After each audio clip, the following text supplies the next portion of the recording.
Okay, good evening, and welcome to the May 21st, 2014 Town Board meeting. I'm officially going to call this meeting to order. Earlier this evening, I had an opportunity to meet this very lovely lady that's standing here in front of me, Mia, and Mia graciously accepted my offer to say the pledge. And then shortly after that, we had some great presence from Troop 312 to join us, and so a couple of the members of 312 are going to join us as well. So Mia, when you are ready, here is the flag. If you lead us in the pledge, that would be great. I pledge allegiance to the flag of the United States of America and to the republic for which it stands, one nation, under God, indivisible, with liberty and justice for all. Mia, thank you very much. I'll take that from you, okay? Thank you, and thank you to Troop 310 as well. Thanks. Okay, we have a full house tonight. We have a number of items to talk about, and so we're going to get right to it. And before we do that, I'm going to ask our clerk to please call the roll. Cole. Here. LaFountain. Here. Metzler. Here. Moore is absent. Quinn. Here. Great, thank you very much. This evening, I want to recognize the Penfield Volunteer Emergency Ambulance. I'm going to call on Councilman Quinn if he would go to the podium, and then I would ask a representative or representatives come forward to be recognized for EMS Week. So whomever from PVEA, Charlie, come right forward, sir. That would be Charlie. And then Rob, as Charlie's making his way up, if you might recognize the members that are here, if you would, please. Thank you. This is always a very special week, National EMS Week. It's always a pleasure to be able to recognize Penfield Volunteer Emergency Ambulance and various members of the Corps. Tonight with us are Dan Rorden, Sandy Loeb, Victoria Ritzel, Becca Loeb, Clancy McMahon, Dave Gully, and the president of the board, Charlie Collier. It's been a very challenging 12 to 18 months over at Penfield Ambulance. The ambulance covers most of the town of Penfield, but also does provide mutual aid service or backup service to other portions or other communities, including West Webster.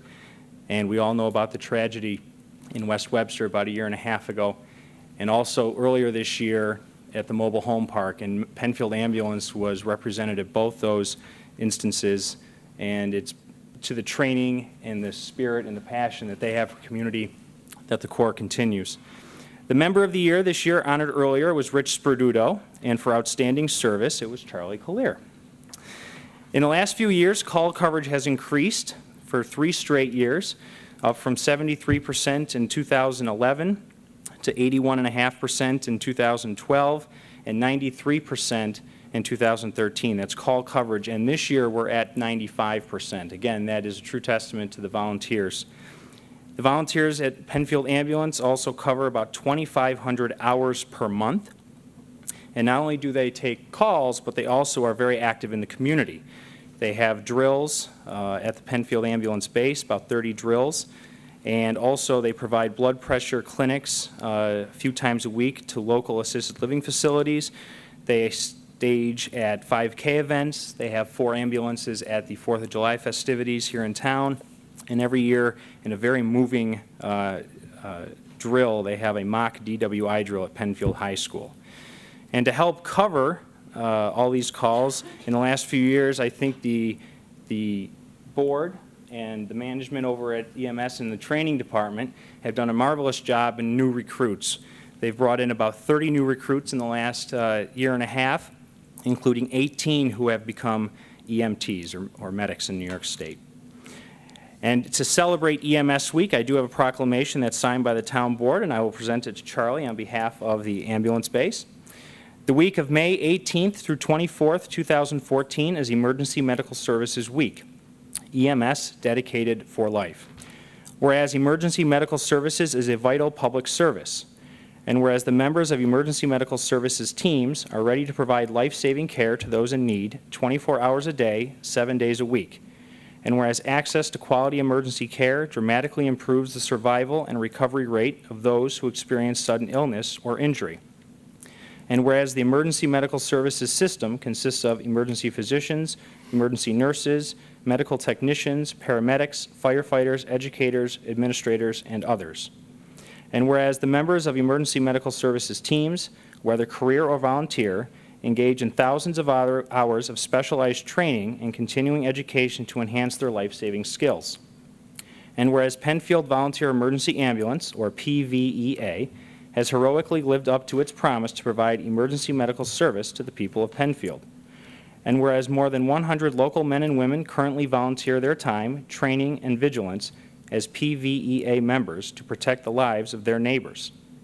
And whereas this same number of community activists tirelessly respond to more than 3,000 calls for help last year from residents in need. And whereas since it was founded in 1968, PVEA volunteers have dedicated more than 1.6 million hours of their time to helping their neighbors. Whereas it is appropriate to recognize the value and the accomplishments of emergency medical services providers by designating Emergency Medical Services Week. Now therefore, the Penfield Town Board, in recognition of this event, does hereby proclaim the week of May 18th through 24th, 2014, as Emergency Medical Services Week with the theme EMS Dedicated for Life. We encourage the community to observe this week with appropriate programs, ceremonies, and activities. Be it further resolved that the Town Board encourages, thanks, and admires all of the residents who choose to serve the community as a volunteer emergency medical service provider. And it is dated today, May 21st, 2014, and signed by Supervisor LaFountain and the Town Board. Charlie, thank you again for your leadership over at the ambulance base.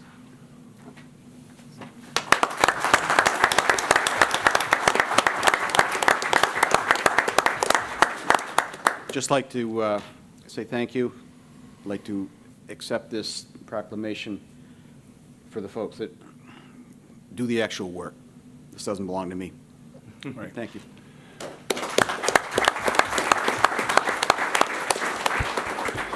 I know that I know that you have a couple ambulances here, and you guys are always in service, so to speak. So we understand that if you need to leave, we want to just say again thank you for everything that you do for our community. Having had to call the ambulance for a family member earlier in the year, I can say that it was very good knowing who was coming and having the team of the Penfield Volunteer Emergency Ambulance show up, provide the care and assistance, get that family member to the hospital, and then having good results from there. So on behalf of our entire community, thank you for everything that you do. These men and women put in many, many hours that many of us maybe just don't understand or appreciate, the countless number of hours that they put in each year. So thank you for that, and thank you for your service to the community.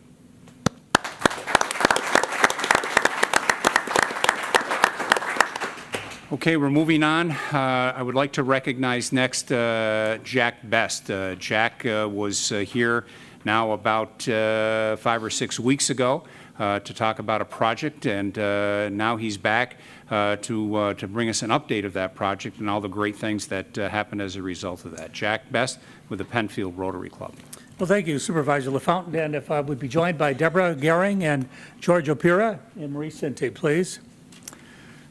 Supervisor LaFountain and all members of the board, you can truly be proud, as we are, of our Penfield community. Back in January, we put together an idea that we thought we could feed 30,000, we could provide 30,000 meals that would be fed someplace overseas, and we knew about 70% of those meals would be consumed by elementary school kids. So our goal was to prepare or package 30,000 meals. We packaged 33,000. In order to fund those meals, we needed to raise $7,500. We raised $9,600. So we truly are a town that looks out for other people in the community measured by not only the geographical boundaries of Penfield, but the geographical boundaries of the world.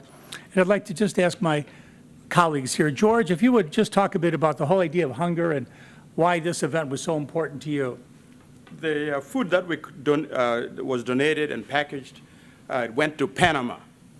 And that's just one area of the world that there is need. There's need all over the world. So one of the most exciting things about what happened was most of the volunteers didn't really care where the food was going. They just came to help. They were just glad they could help. And that was the most exciting part of it, is that we do recognize there's hunger all over the world. Every little thing we can do is appreciated, and we thank you for your help. Thank you, George. And the volunteers who came together were really organized by Deborah Goring. Deborah? Hi. We had 120 individuals from the community that volunteered their time, plus 80 individuals from the CDS location, plus about 15 of us on the committee. We had representatives from many area businesses and community members, Benacare, Chorus of the Genesee, Bayview YMCA, the Peace Corps, St. Joseph's, Browncroft Community Church, the Penn Web Rotary, Frontier, the Church of the Latter-day Saints, Penfield Presbyterian, Penfield Ecumenical Food Shelf, Bill Gray's, Remax, Tim Hortons, Alpha Graphics, and those are just the ones that self-identified. There were a lot of other folks that were there who did not identify which company or organization they were with. We had many, many families and children there as well. It was a great it was great to do. We all enjoyed it, and I don't think I saw one face that wasn't smiling the whole time they were there. Thank you, Deborah. Thank you. And Tony, not only did we provide food for Panama, but we also provided food for Penfield. Marie Sinti, would you talk about the relationship with the Penfield Food Shelf? Thanks, Jack. As Jack mentioned, this was really an event that was not only to focus on hunger around the world, but also right here in our own backyard. And the community was really truly generous, not only of their time and talent with Stop Hunger Now, packaging meals, but also donating non-perishable foods to the Penfield Food Shelf. I believe that we collected somewhere around 12 hefty bags of food. And just so you know, that's probably our last big planned collection until Make a Difference Day in October. So we really, on behalf of the Food Shelf, we really do want to thank Stop Hunger Now and everyone who participated. It was very much needed and appreciated. And finally, Tony, we are so pleased with the fact that among the members of the board here, Linda Cole and Amy Steckloff were very active in that particular committee with us, and we knew that you would feel badly because you couldn't be there, but at least, Tony, we have a T-shirt for you. So there you go. We think it'll fit. It's an extra large. If not, I'll have to shrink into it. Jack. Thank you. Thank you so much for everything that all of you do for the town of Penfield. Thank you, Jack. Thank you.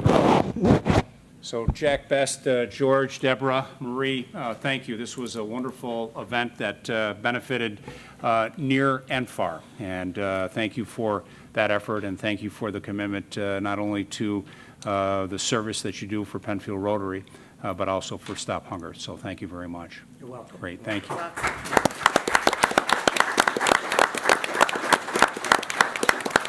Marie, if I can catch you before you sit down.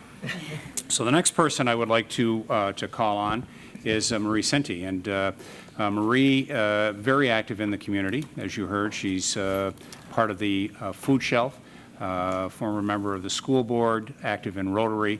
And tonight she would like to talk a little bit about an upcoming program that anyone in the community could join in on.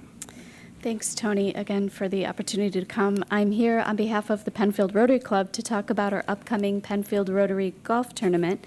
This is an annual event, and this is our 17th one this year. Our golf tournament will be held on Monday, June 2nd at Shadow Lake Golf Club with an 11 o'clock registration. I believe Dave is showing a slide now. If you would like to register for this event, it's $125 registration fee, and you can register online at penfieldrotary.org, or you can mail in your registration. I encourage you, if you're interested, to go to our website, www.penfieldrotary.org, and you can download information there. If you haven't been to our tournament in a while, I really encourage you to take a second look. We are making some great improvements to this event, and I think you'll be really pleased. So if you haven't taken a look in a while and you're looking for something to do on June 2nd, we would love to have you. I did want to take a moment to just talk about what we do with the funds raised. This is our biggest fundraiser of the year, and I don't think a lot of people realize that the funds raised, much of it stays right here in the community. For example, the Penfield Rotary Club has awarded over $25,000 in scholarships, and that comes from funds generated at events like the golf tournament. We've been a Penfield Little League sponsor for 61 years. Whenever you have a third grader in the district, the dictionary they get comes from the Penfield Rotary Club. And we also are steadfast contributors to the food shelf and to New Core House. So if you're looking to help the community, this is a great way and a fun way. So we hope to see you then. Thank you. Great. Thank you, Marie. Thank you very much. The next person I'd like to recognize tonight is Kate Haywood. However, Kate is not speaking. She's going to be here with us, but she brought a very able-bodied speaker. And Catherine Williamson, if you both would come forward and talk a little bit about what you're working on and what you got coming up. And you're doing this not only on behalf of the Penfield or the Family First, but also the PBA, Penfield Business Association. It's our pleasure to be the lead sponsor for the 2014 Shepherd Home Golf Tournament on July 14th for the 4th year in a row. One of our philosophies that Family First was built on is supporting our community, and we take that commitment very seriously. Sponsoring this event helps us give back to the community we serve, and it gives our staff a chance to face-to-face with many of the people that we work with on a daily basis. Not only do we support the tournament with our sponsorship, but we also have volunteers to help with the day's activities, such as registration, selling raffle tickets, giving snacks and water on the course. No matter how many sponsors we have, there's always room to join the fun. These are fantastic opportunities to raise awareness and visibility for your business at a very popular and well-attended event here in Penfield that draws golfers from other communities around Rochester as well. In addition to sponsorship, you can also donate items such as gift certificates, prize baskets, unique gifts such as maybe a weekend getaway or event tickets, or even donate small items for the golfers' bags or beverages and snacks for that day. Recently, we have had the need for hospice care touch our credit union family. One of our board members was diagnosed with a pancreatic cancer on May 2nd. Because of the advanced stage of the cancer, he was admitted to Strong Hospital on May 7th. Due to some complications, he was not able to undergo treatment and has now been admitted to hospice. We at Family First are proud to sponsor the PBA golf tournament to benefit Shepherd Home because we care deeply about the cause and its value and the impact in our community.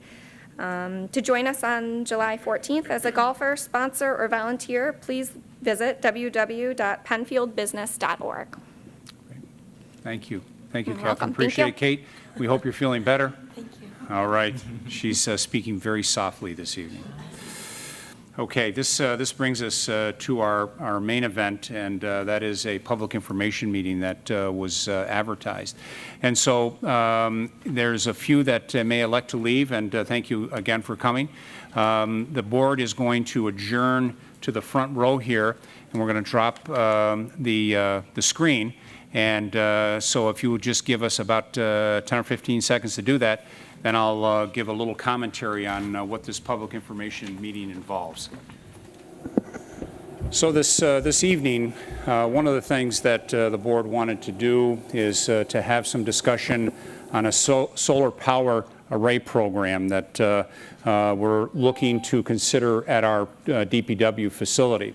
So by way of a little bit of history, when I first took office in 2010, one of the first things that I wanted to do was to bring together a group of residents that had an interest in the environment, and we formed the Energy and Environmental Advisory Committee. And we have a couple of members that are here this evening. Sue Four, if you would raise your hand. Bob Knauer, sitting right back here. Phyllis Ely from our town staff. And then in addition to that, we have a number of other residents that have come together. One of the things that we really wanted to do was to talk about this whole issue of recycling and sustainability and what could the town do. And so we've run a number of programs. We've hosted a number of different activities, and I think we've accomplished a lot in the last 3 to 3.5 years. We started with solar about 2 years ago. We had a pump station, a sanitary sewer pump station, just off on Creek Street, and we put up solar panels. We powered that station, 100% of that station, and then a little bit more. And that little bit more comes back to us as a credit to the town. And we use that to offset the cost of our power, of our charging stations for electric vehicles. And there's one right outside this building, and then the first one that went in the county over at our community center. The next thing that we did is that we had so much success with that. Bob Knauer led us through that process. Bob is an electrical engineer. Bob has been very active in our conservation board, now our planning board, but really has a vision for looking for ways of sustainability. And he helped us through the maze of NYSERDA paperwork to help us get the funds to put those programs together, and very successful at essentially very little or no cost to the town. Jim Kreckman, our facilities foreman, it was his team that ran the wire and assembled everything, and the actual panels and a number of the units that we got were part of our NYSERDA package, and some equipment that was donated. The second project that we had was one involving Harris Whalen Shelter over across from Wegmans, and we just installed some panels there. We estimate that that will take care of approximately 1/2 of our electric needs for that facility on an annual basis. The other nice thing about that is right next to Harris Hill School, and working with the school, we want to have a dashboard for the technology group at Harris Hill so they can see what we've generated and what we've used as part of their technology program. So as the board and the committee had spoken, the next thing that we wanted to take a look at, is there an opportunity or an interest for us to take it to that next step? And so we engaged some discussions with Larson Engineering, and I'll get to Matt Rankin in just a moment. And one of the things that we spoke about with the committee is what can we do to take this to the possible next step? And as a town board, I'm constantly being asked by the board members, what is it that we can do to manage costs? So today, we spend approximately $194,000 just on electric. That's our electric usage in the town. So one of the things that we talked about is, because we had the success with the sewer pump station, we had the success also with Harris Whalen, albeit just online now about 1.5 to 2 months. We wanted to have a discussion with the community and the neighbors of the DPW facility and talk a little bit about the possibility of having a solar array system at that particular location, and for us to help take that approximately $194,000 and significantly reduce that so that that's not being paid for by our taxpayers. So as I mentioned, Matt Rankin is here with us. He is with Larson Engineering. Larson Engineering has been around for a lot of years. Back in the 70s, they were the town engineer for Penfield. Matt's boss, Ram, went through a very successful career, near 40 years. And then he decided he was going to take a step back and have some fun. And his fun is getting involved with sustainability and looking for ways to promote solar and promote sustainable energy. Matt is a part of that team, an engineer that is specializing in solar and solar arrays. And I would like to turn the microphone over to Matt for the next 10 minutes or so, 10, 15 minutes, and talk a little bit about what we're proposing. And then what we want to do in the fashion of an information meeting, answer any questions that anyone has. So as Matt is coming up, I'd also like to recognize a very special couple, George and Kay Shaw. George and Kay Shaw have been involved with the community for many, many years. George is currently our chairman of our Historic Preservation Board. George has a home, George and Kay have a home here on the corner of Atlantic and Jackson Road, one of the homes that has been in this community for many, many years. And George and Kay decided a number of years ago, working with Bob, to go completely off the grid. And George's interest was to cover all of his electric and at the end of the year get a check from RG&E. And to his credit, you know, George certainly was a leader in that area. So without further ado, I'd like to introduce you to Matt Rankin. And Matt is going to take us through a handful of slides and talk a little bit about this whole solar concept and where do we go from here. Matt.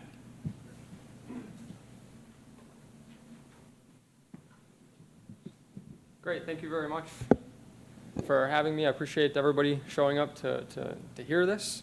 A lot to talk about tonight, 10 to 15 minutes. I can certainly keep it to that. So again, my name is Matt Rankin. I work with Larson Engineers. Larson Engineers has been in Rochester since 1955. It's 59 years now. Ram has actually been the president and CEO for 43 years. Pretty impressive.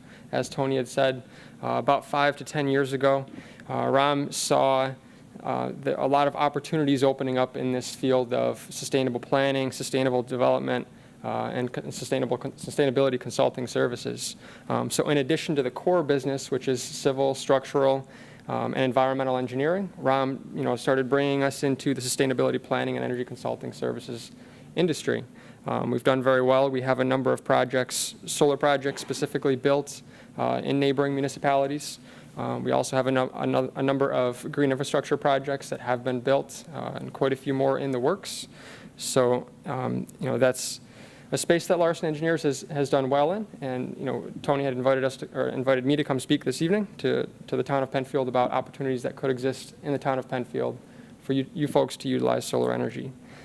So there's a few really important considerations when looking at solar projects, and this is for anywhere between residential scale projects, commercial scale projects, all the way up to large scale municipal projects. And those are siting, where are you going to put the solar project, financing options, how are you going to finance the project, or who's going to finance the project, and lastly is grid interconnection.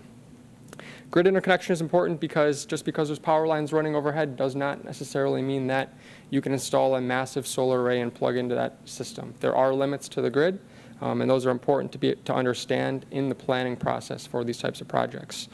So what Larson Engineers does for a lot of our clients is these consulting and planning services. So we go through each one of those, work with our clients to educate them about each one of those 3 different things, and then the idea is that if they feel that a solar array would be consistent with their long-term goals for energy management, then they can move forward with the project. So the first thing I wanted to talk about was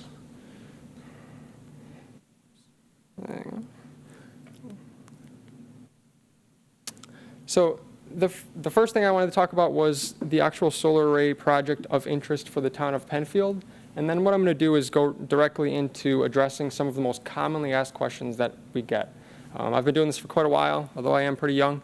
And I love to address those very commonly asked questions because I get them at every meeting that I go to. So first, like I said, let's talk about the site. The green rectangles that you see in the middle of the image here is actually a solar array that is approximately 2 to 2.5 acres worth of solar panels. I'll show you a little bit more. I'll show you in just a minute what solar panels would look like from the side view. On the top side of that image is the DPW.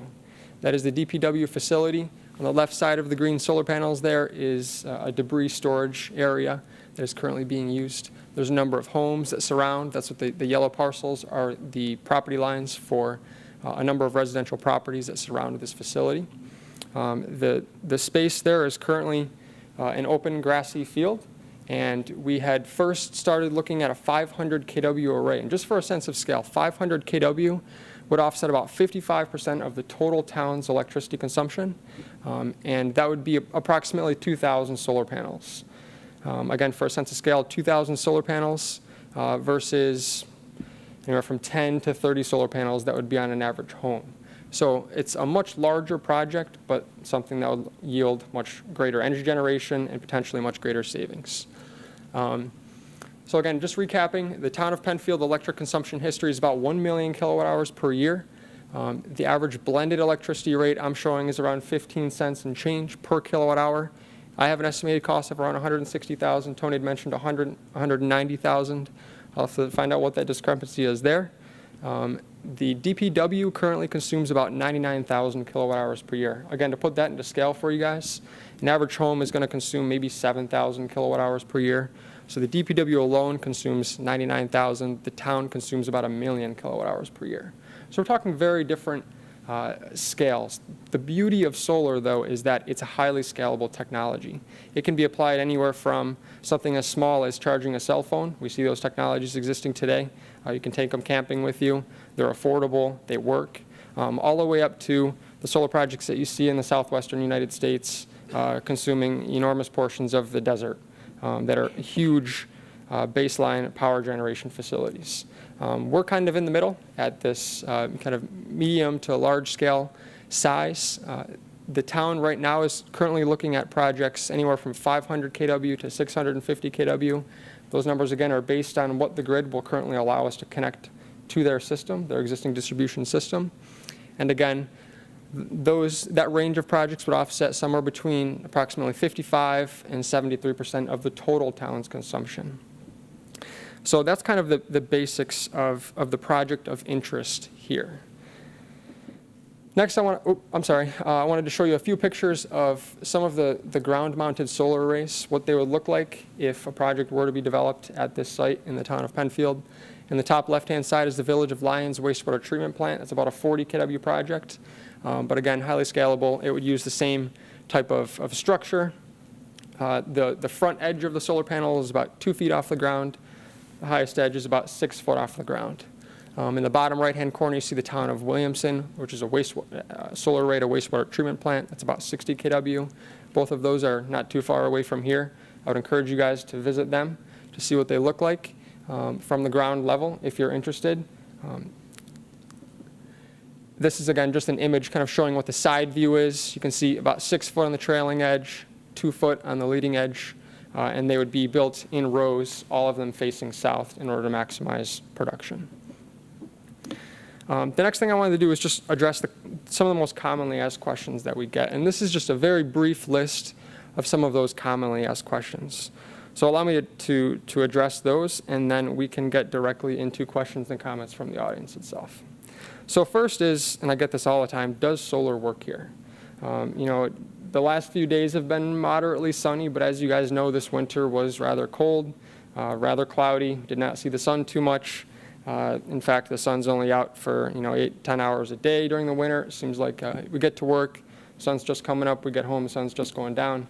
Get the question a lot, does solar really work here in Rochester, New York, and more specific, or I'm sorry, in New York State, and more specifically Rochester, New York? The answer is yes, it does. You see solar development across the country absolutely exploding right now, specifically in New York State. There's a lot of residential solar development as well as large-scale solar development in New York State. It's really taken kind of the hockey stick shape if you were to plot it on a graph. The other thing that I should mention there is that Germany has approximately half the solar insolation value, which is basically just the amount of sun that actually hits the ground, or solar energy that hits the ground. And they have somewhere between 10 and 20% of their total grid is powered by solar. Here in New York State, it's a fraction of a percentage.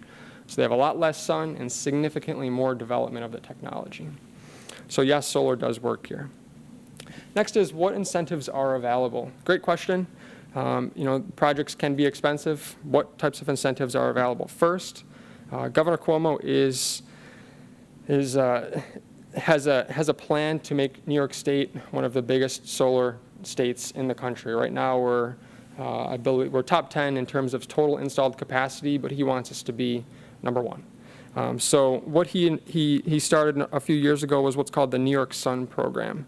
The New York Sun program was just currently funded again. He funded it with nearly $1 billion. It was $961 million to be exact, to the New York Sun program for the next 10 years. So $1 billion commitment to install solar panels in the next 10 years. Now, the NYSERDA incentives, or New York State Energy Research and Development Authority, which is who runs the New York Sun program, those incentives typically cover 30% of the total project cost. So we're talking over $3 billion worth of solar projects or solar panels to be installed in New York State. So it's a big investment that he's making, and one that I hope that the town of Penfield can capitalize on, as have many others. The next is solar project finance, or I should say, how are solar projects financed by municipalities? Municipalities are unique because they're not tax-paying entities. So there's a number of mechanisms, incentives out there, such as tax credits and something that's called MACRS depreciation, that a municipality would not be able to take advantage of. So what the industry started about 10 years ago, it's really taken off in the last few years, is what's called power purchase agreements. A power purchase agreement is a third-party ownership model where you have a solar developer who actually comes in and builds the project. So they finance, design, install, operate, and maintain the project. The benefit to the customer in this case is that the customer gets a reduced energy rate. So if you're paying 10 cents, in this case you're paying about 15 cents for electricity now, then a solar power purchase agreement rate would be, say, between 8 and 10 cents a kilowatt hour, somewhere in that range. So you'd see pretty significant energy savings, because of all the energy that would be produced from the solar array. You'd be paying a reduced rate for that electricity. So that's the basis of a power purchase agreement. They're typically anywhere between 15 and 25 years in length. But what that enables you to do is to lock into an energy cost over that period of time. As you guys know, in this past February and March, we saw electricity rates spike due to natural gas volatility in the market. If you had a solar array, such as some of the folks do here, they weren't subject to those types of things. They were able to better control their energy costs through solar energy. The other project finance mechanism is what's called customer finance, or in the case of a resident, they would pay cash for the project. In the case of a municipality, they would probably bond the project or pay for the project via a bond, say a 20-year bond, 3% interest rate. At that point, you're not capable of taking advantage of the tax credits or the depreciation, but it can still yield pretty high net present values or cumulative energy savings over the period or the life of the project, anywhere between 25 and 40 years.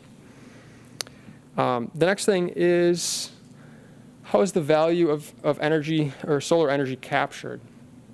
It's a great question. In New York State, or say back in 1997, New York State enacted what's called net metering. Net metering basically just says how much solar energy was produced and how much energy did you consume. It takes the net of the two, and that's essentially what you are responsible for paying to your respective utility company. A great mechanism. Not all states in the country have that. It places a high value on solar electricity, which encourages high return on investments. In 2012, Governor Cuomo enacted a policy called remote net metering. What remote net metering enables you to do is to install a single project in one location, a centralized location, and that would produce more power than what's being consumed at that location. So this is a perfect example where we have a solar array that's going to produce 550,000 kilowatt hours per year, ballpark, and the facility there only consumes about 100,000 kilowatt hours per year. So there's an excess of 450,000 kilowatt hours per year. Well, what happens to that? It goes into the grid, and the customer is credited at the per kilowatt hour rate on that meter. And that credit is a monetary credit and is then applied to all of the other electric billing accounts that the customer has. So it's a really creative program that enables customers to build projects in one location and allocate the solar energy generation to numerous other locations. Again, not all states have that. It's enabled a lot of solar growth in New York State. Are there interconnection constraints for system size? I briefly touched on this earlier. The short answer is yes, there are, especially for larger project sizes. The size of the power lines, simply speaking, determines how big of a project could be installed on there, so that's an important consideration for large-scale solar projects such as this. What are the health and safety impacts? Another great question. We get this all the time. A few of the things that people ask about: chemicals, noise, glare, electrocution risk. Speaking to chemicals, there's very few chemicals. It's a solid-state technology. It's based off of a silicon, sand, more or less, that is used to actually make the wafer, which is part of the solar panel as a whole. So the solar panel consists primarily of silicon, glass, the glass surface, and then an aluminum frame. So from a chemical standpoint, minimal, if any. Noise, the solar panels don't make noises themselves. The inverters, which converts DC power to AC power, may generate some noise, but it wouldn't be more than a hum or a buzzing noise that would be inaudible from 10 feet away. So if you're a neighbor at a neighboring property, you wouldn't hear the inverters making any noise, and they really don't make too much noise anyway. Glare, solar panels, remember, solar panels are designed to maximize efficiency. If there's glare, that means that sunlight is being bounced off the solar panel back into the atmosphere, thus it's not an optimal efficiency. So the glass is actually specially designed in order to transmit as much of the light as possible. The solar panels are also black, so there's very, very minimal glare. In fact, there's a number of projects being installed at, near, or on airports across the country. San Diego is a big one. There's one going up in Potsdam, I believe, at a nearby airport in Potsdam, Clarkson area.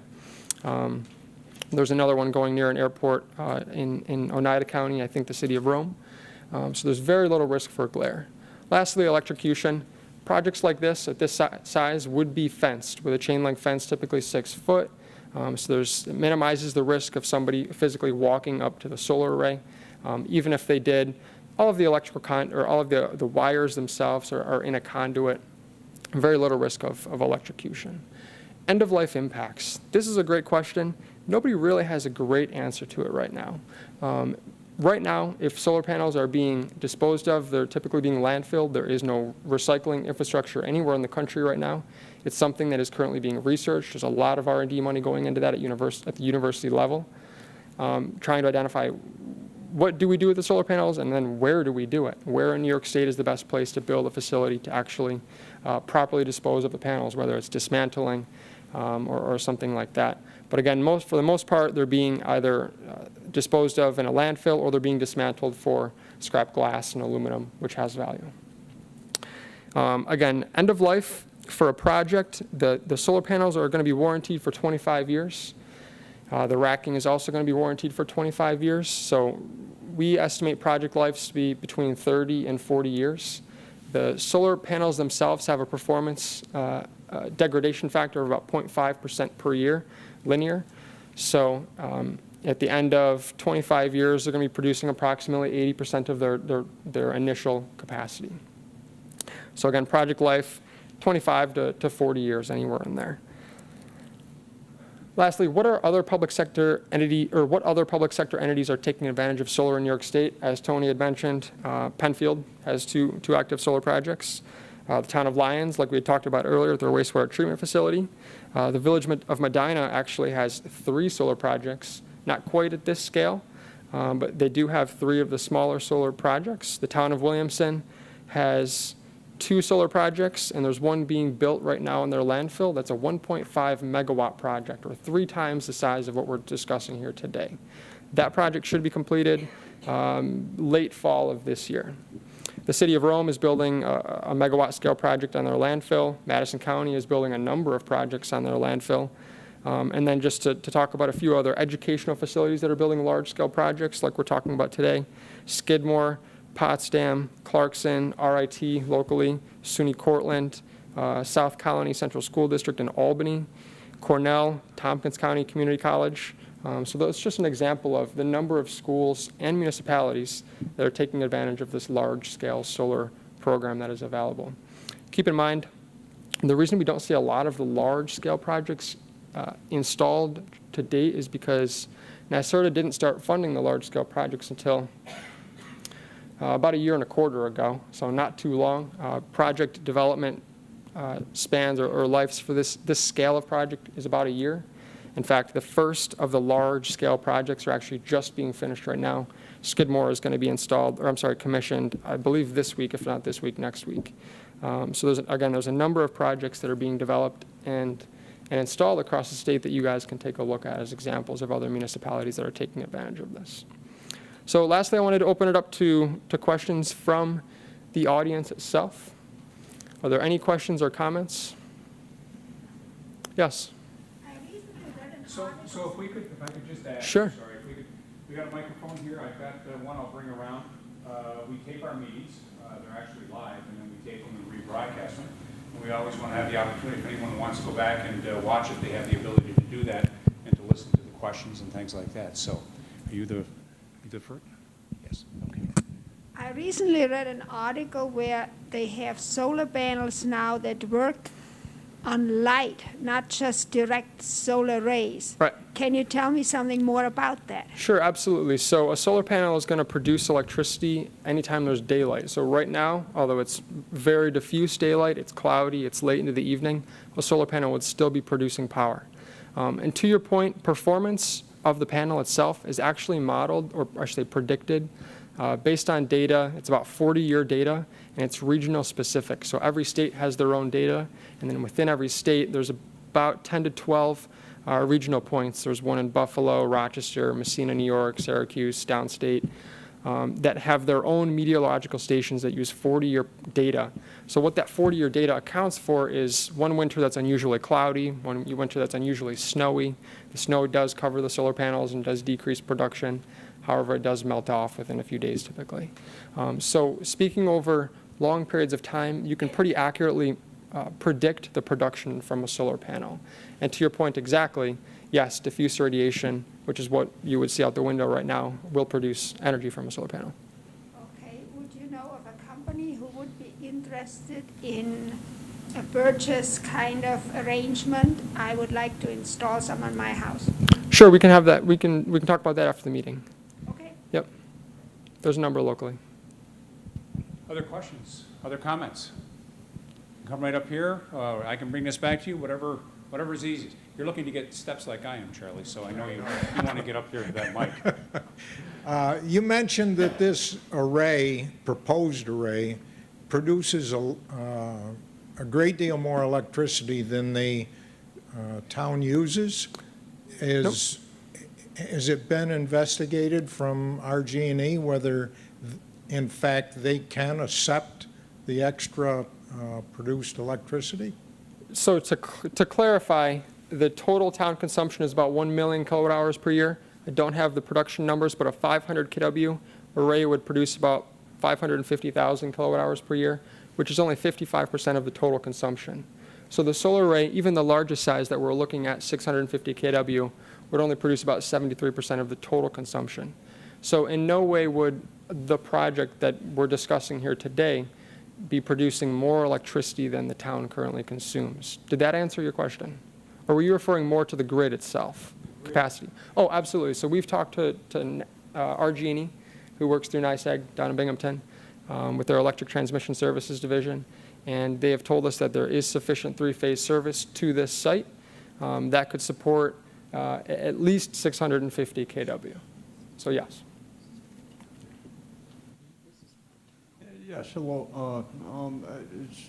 Curiosity, is this basically a power generation unit, or as opposed to you have the town garage, or are they plugged directly into it, or does all the power generated by these panels go up into the grid and then RG&E just credits back? And part of that, just to tail it on a little bit, if it is going to the town garage, or the town garage, or if it could be, perhaps with the, when they improve the battery storage capacities, as they do have in vehicles and that, maybe, you know, someday using an ambulance or something like that. I'm just curiosity is all. Sure, Thank absolutely. you. So the proposed interconnection strategy for this project is actually going to be a new service. And by new service, I mean there's a power line on the east side of Jackson Road. That's where the three-phase line runs. Just so you guys are aware, at this project size, we would be required to connect to a three-phase service. It's just electrical engineering lingo. So what we'd actually be doing is, if you take a look at this image, it says point of interconnection, which is in the bottom right-hand corner. What would likely happen is a new three-phase underground service would go underneath Jackson Road, all the way underground to the other side of the road, at which point we would connect the solar array to that via a transformer AC panel of some sort. So the details of that have not been worked out just yet, but there would be a new service and a new electric meter that would be installed at this site. The reason for that is because the DPW is currently served by a single-phase service. At least that's what NYSEG and RG&E are telling me right now. So that would be insufficient. So either way, we would need to upgrade that service to accept it. The more likely and more attractive, economically attractive alternative is going to be the new service. So, did that answer your question? Yeah, yes, and I guess so the DPW can essentially, they can plug into it and the excess goes to RG&E and the town can apply the credit to their other operations going on. Sure, so let me expand real quick. Thank you. If there's a new service and a new meter, that means the only load on that new service or that new meter is going to be the parasitic load of the project itself. That just means the load of the inverters at nighttime hours. They do consume a little bit of energy. That would be the parasitic load. So there'd be a very small load which would quickly be offset during the day. At which point, just about all of the energy production from the solar project would be considered excess generation. Excess generation is then converted to a dollar value at the per kilowatt hour rate of that meter that we're talking about, which is then applied to all of the other billing accounts that the town of Penfield pays for. Did that clarify? Yes, sir. Okay. Yep. Remote net metering 101. Thank you. Matt, great presentation. Thank you for being here tonight. A couple of questions. I've been looking to put solar panels on our house for a few years, and I just haven't been able to make the business case work. And one of our neighbors, who's a researcher at the U of R, just put $27,000 worth of solar panels on his home. Yep. Now, first thing he told me is NYSERDA has to come and do a site survey to make sure you have the right siting. That's incorrect for residential, Okay. but I'll let you go. Okay. I'll clarify. So again, talking about the business case, I know there's New York State incentives, and you said it's about 30%. Is there a federal contribution and incentives to these financing or funding these programs? Absolutely. As a percentage, could you just share, is it based on scale or?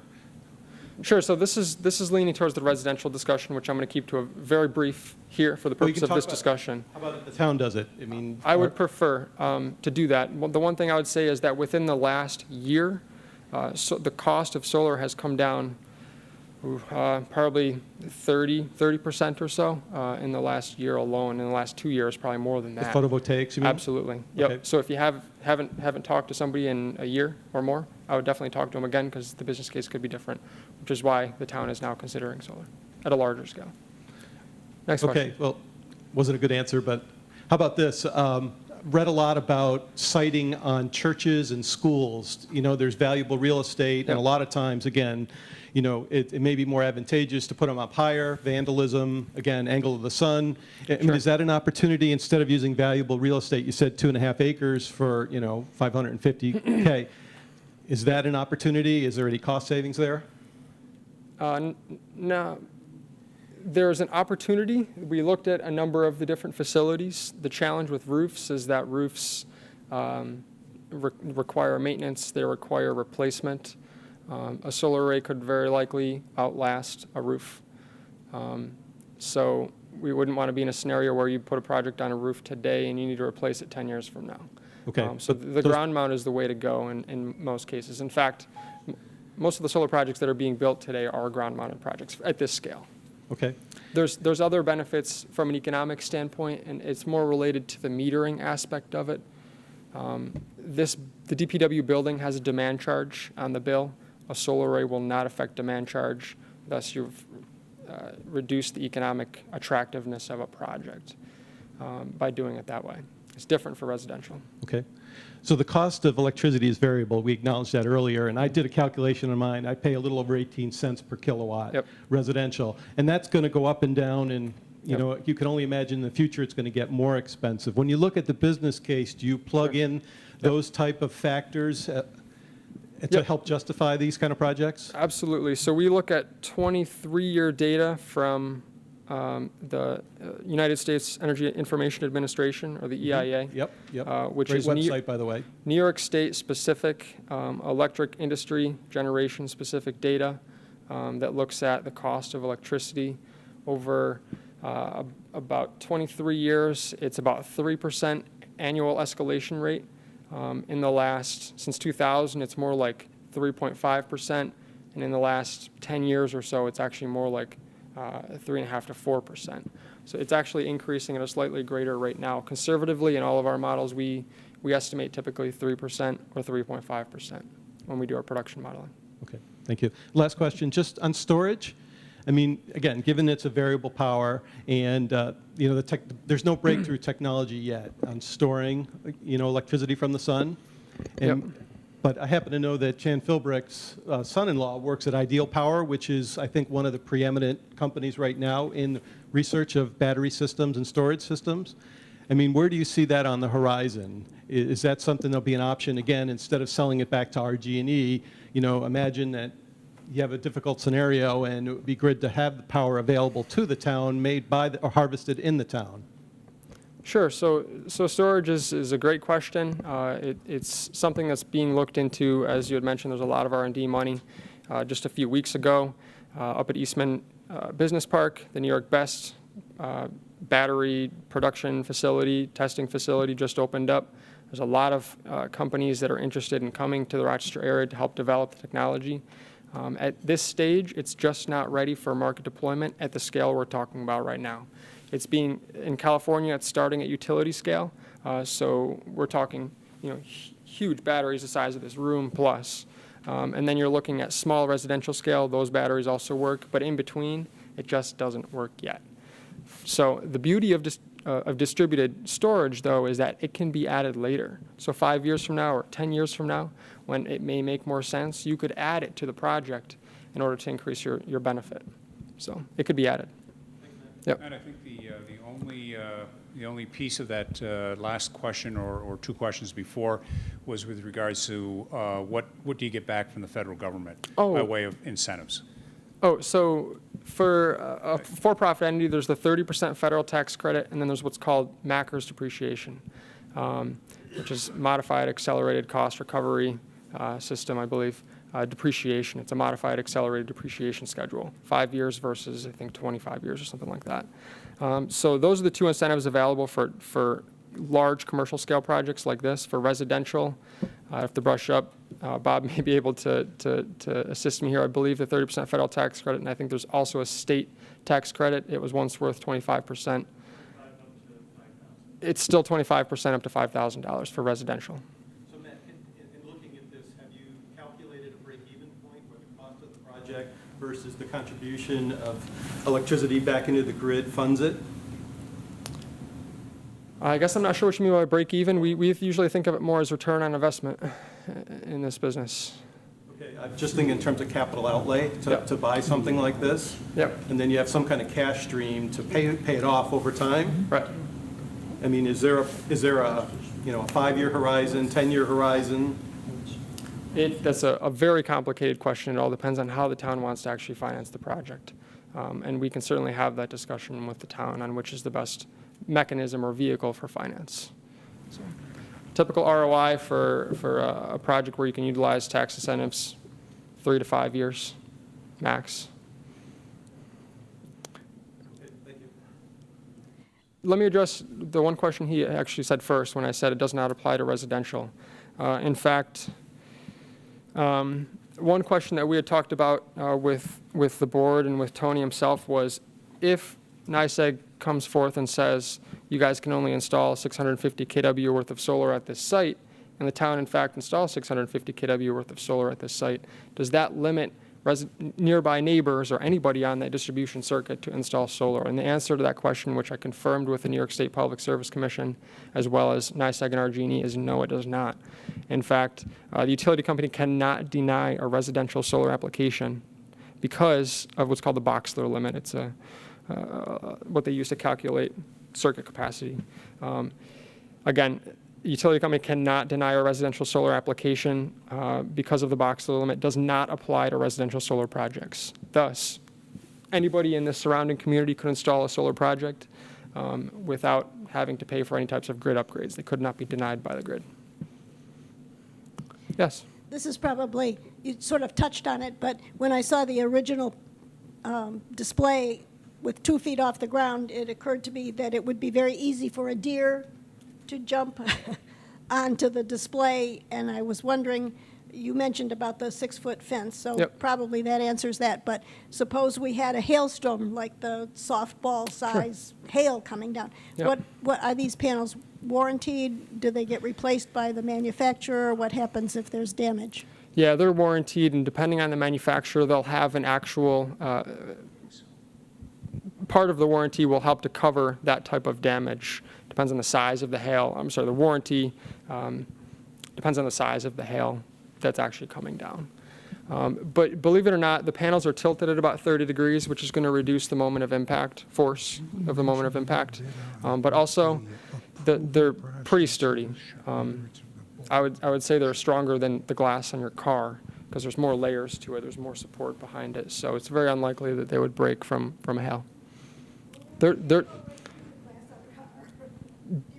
Sure, but with a 6-foot fence, yes, they may be able to scale a 6-foot fence, but it was very unlikely that they would be able to damage a solar array or a panel. Good question, though. Any other questions? No? While we're waiting, while folks are waiting and thinking, a question that came back here, so I'll address it now. I was going to address it as we got near the end, and that is what happens after tonight. So the intent of the board tonight was to reach out to all of the neighbors that might be directly impacted, and then also make all of the residents in the town via our website and press release to let them know what we're proposing. If in fact there are no major issues and concerns, certainly the next step that the board will be taking a look at and working with Larson is, and our facilities folks is that, you know, what is that going to be size-wise, 500, 600, 650? That would be reviewed by the board. We'd also want to take a look at the financial component. And so is that something that we do ourselves via a bond? Is that something we do via a purchase power agreement? And we'll have to run those numbers. But we didn't want to get ahead of ourselves with that until such time as we at least had a public information meeting and give our residents an opportunity to ask questions, speak out for or against.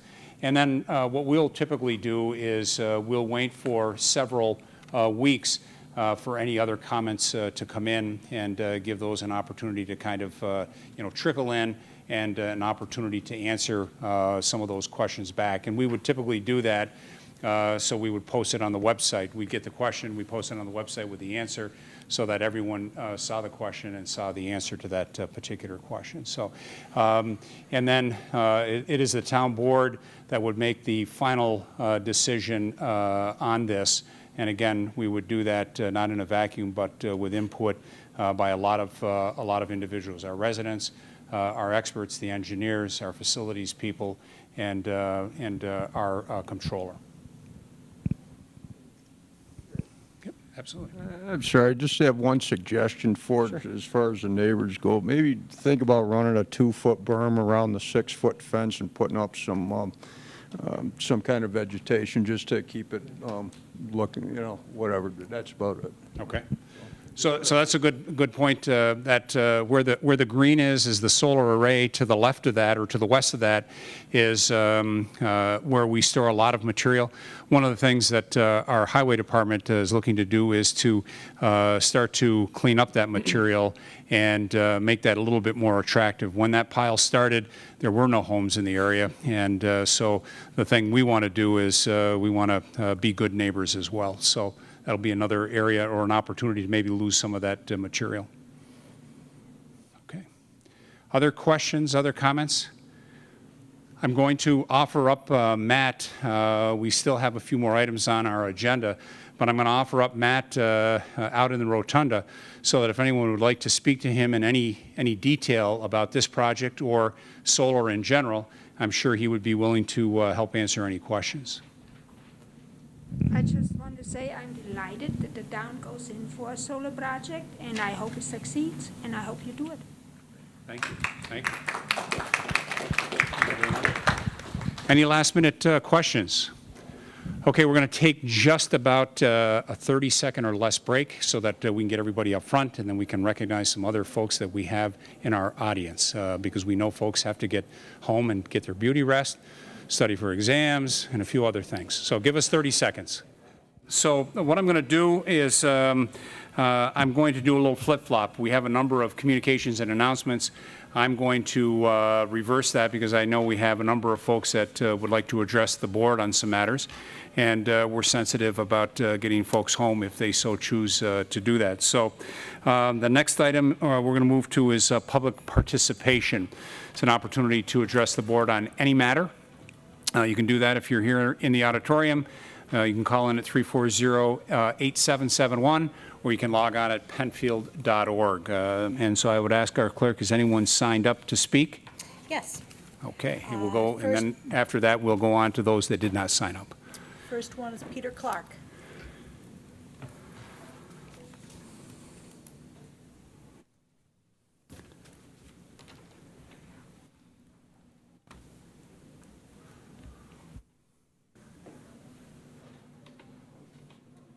Welcome, Peter. How you all doing tonight? Not bad, thanks. Not bad at all. I'm here to defend myself and what we're doing at 1875 Sweets Corners Road from the last board meeting of May 7th with Tom Barr. My name's Peter Clark. I've lived in the house my parents purchased in 1947 and 1801 Sweets Corners Road, not 1820. My father was a decorated World War II vet.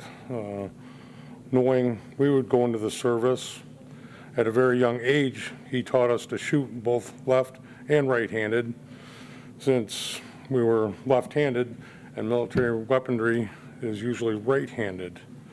Dad's training paid off. The results, the oldest brother, Tom, is a highly decorated Force Recon Marine Vietnam vet. I am a Cold War Army infantry vet with numerous medals and awards for my shooting abilities. Thanks, Dad. I kind of addressed everything as Tom Barr did, so we do not shoot constantly down there. In the wintertime, we play these rimfire games with 17 HMRs. There's 3 games at 100 yards and 3 games at 200 yards. There's 3 shots per game, a total of 18 shots per round. Then we take a break, not to drink, but to take a walk down, check the targets, and tape the targets up. So walking that distance, both back and forth, and taping targets takes a while.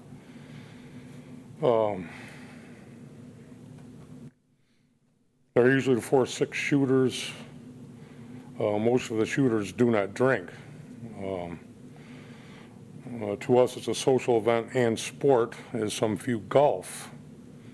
The next thing was there are kids there learning to shoot. I've taught my grandchildren to shoot, Mimi.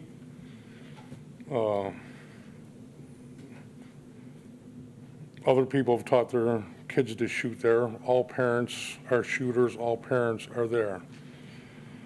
As far as the dogs, the Wingates own 3 dogs, and the neighbor to the east, Barry, owns 2 dogs. They do not come out when we're shooting. Darwin Walker is a farmer that rents land off of Tom Wingate. We do not shoot when he's back there working. Darwin could not make it tonight because he was planting corn and it was getting late. But Darwin said, you know, if there's anything, do contact him. I've met with Andy Cervegas. Code enforcement? Yes, sir. Yes. 2 of the fire marshals. They came down to inspect the shooting facility. And I'm in the process of obtaining the permits for the sheds. You know, I talked that over extensively with them gentlemen.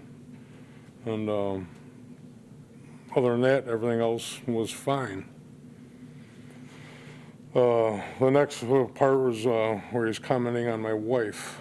My wife Penny, also from Pittsford, is where his son-in-law is from. She used to shoot. Due to physical issues, she rarely comes down anymore. She never insulted Mr. Barr. That is not her nature, and has not seen him face to face to speak to him for 8 years or so. She always waves when she sees him. On to the next. We do not start shooting before 12 noon. That's our own common courtesy rule. Usually the shooting begins 12:30, 1 o'clock, depending on when people show up. You know, everyone's got families and things to do. It's a Sunday. We stop shooting before dusk. We do not shoot with headlights on. The next thing was, he called them target bombs. They're called tannerite. They can be purchased at any sporting goods store. When we were informed of complaints, we agreed not to use them anymore because they are loud. Mr. Barr says we've been shooting for 8 years. It's actually been 10 plus years on property 1875. He was the first neighbor that we approached when about building the shooting range. At that time, he had no problem with it, nor did any other neighbors. We started shooting clay targets with shotguns at first to make sure that there would be no complaints from the neighbors before we invested time and money. Tom Barr was there almost every weekend watching us shoot. But we never shot. He thought it was a great thing. At that time, he was drinking. When he quit drinking is when he started complaining.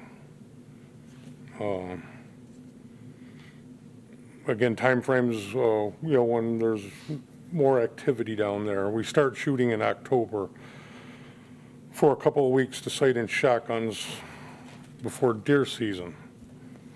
Again, on Sunday after 12, and then before dusk. Then the rimfire games we do. We start shooting the rimfire games, 17 HMRs, around the first of the year. And usually ends around April, depending on the weather. You know, this year was a more messed up year, so it lasted a little longer. There are some exceptions to this. If someone needs to sight something in, which then it's very limited shooting, and it takes, you know, anywhere from 9 to 18 rounds to sight a rifle in.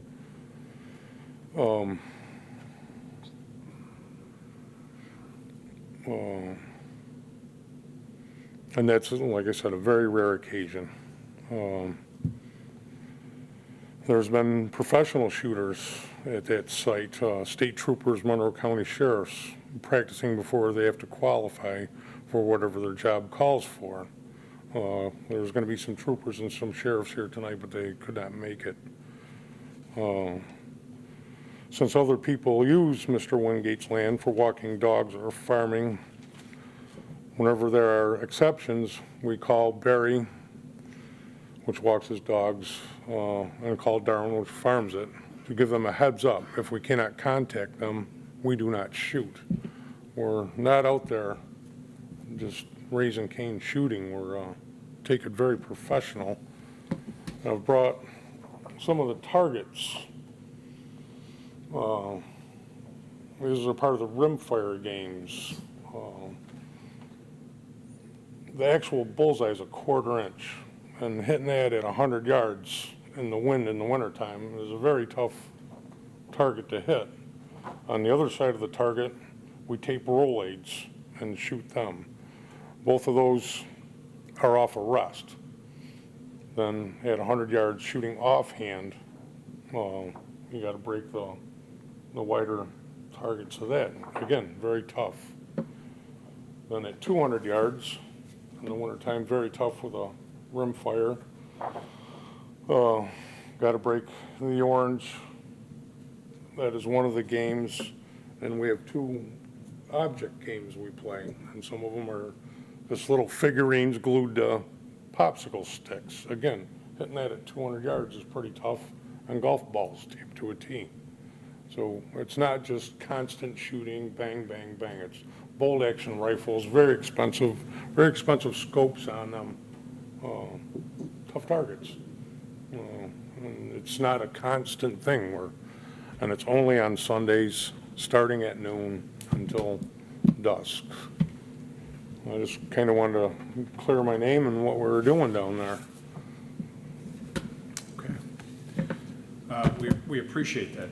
You know, there's always 2 sides to every story, and certainly the thing we want to do is make sure that we have the opportunity to understand both of those sides, so that this board does not just make decisions, you know, based on part of the information. We try to get all of the information before, you know, we do anything or any action is taken. So appreciate you taking the time to come in and updating us as to what you do and what you're setting up out there, and giving us an overview so that we have what it is that you've been doing for the last 10 plus years. All right. Well, thank you very much. Before you go, I would just ask board any specific questions that you might have for Peter that maybe he did not cover. Thanks for coming in. Okay. Thank you. Thank you very much. Appreciate Peter, it. thank you very much. And Mia, thank you again. Thank you for coming in and helping us lead the pledge and doing that with our Scout 310. Thank you very much. All right. Very good.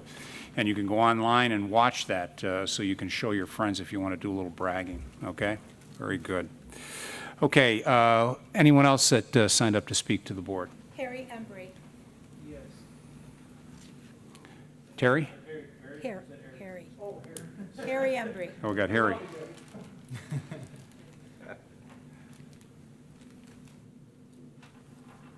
Good evening. Thank you for your time. Pete, I think Pete covered it pretty well, but it's just a couple of comments about this. I just caught wind in conversation about a week ago that there'd been one of the neighbors had been making comment about what's going on, and I didn't see the man's presentation here at the town. I didn't see it online or anything like that, but what it sounded like that. It just it sounded like the man was making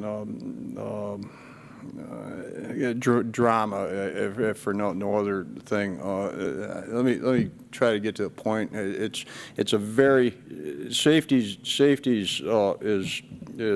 is top shelf, is top job out there, job number 1 before you do anything. It's there's no shooting by headlights, if that's what this guy said. We're not shooting in the dark or shooting with headlights. I don't drink. I know there's other. I heard that. It made it sound like there's a bunch of guys down there just boozing it up and just letting off and shooting guns. We're shooting guns. That part's true. But it's like Pete said, they're bolt action. They're very small caliber.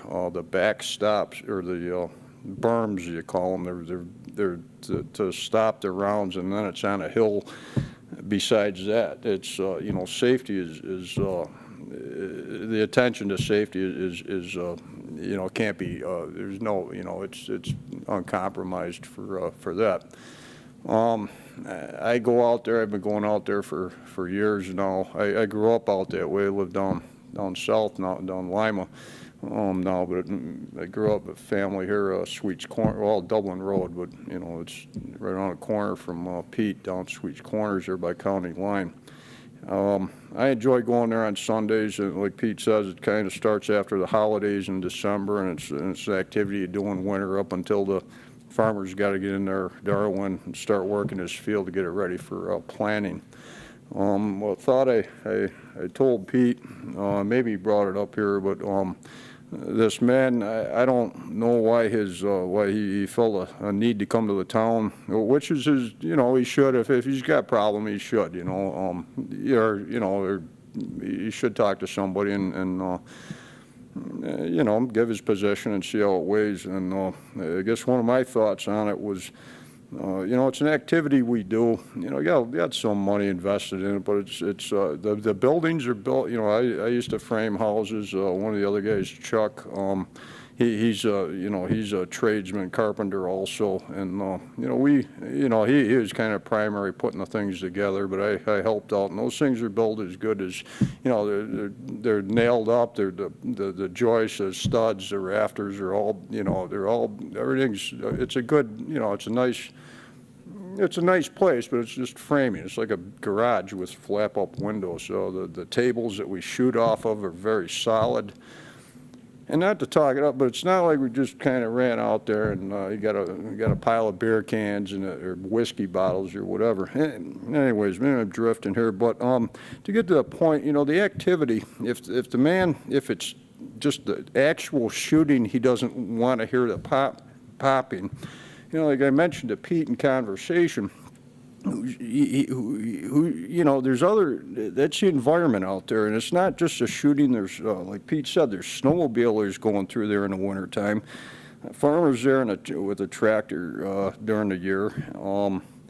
There's a man, you know, one of the neighbors kind of, you know, he's actually closer than the shooting range is to this guy, has a tree business. You know, he does a tree doctor or arborist, whatever. He's got wood chipper and he cuts up lumber. He runs a splitter. And I'm not saying all those activities should be done, but it kind of seems like he's you know, if he doesn't like noise, there's solutions for that. But you can't pick on one noise against, you know, as opposed to the other, you know, and the others are okay. So, you know, from what I've heard, you know, the complaints was this guy, I think, you know, maybe he just sunk his teeth into it and didn't get it, you know, couldn't get him out. But like Pete says, we just, over the years, it's, you know, it's been a, you know, it doesn't start, you know, it's till noon shooting, and of course it's over by dark. You know, you don't do it shoot in the dark. You don't, you know, I grew up with guns like him. We're kids and hunting when we were kids, you know, and so, you know, you don't. It's not playthings. It's a good activity, and I'll tell you, I enjoy doing it. It's I enjoy meeting there, going there because you just meet the same, you know, other people there, and it's just stories. It's a nice activity, and it's a healthy activity. You know, you're out in the fresh air, and there's some. It's good. You know. Anyways, I just wanted to come and support it, Pete, and I had to come in. So thanks for your time. Right. Thank you, Harry. Thank you very much.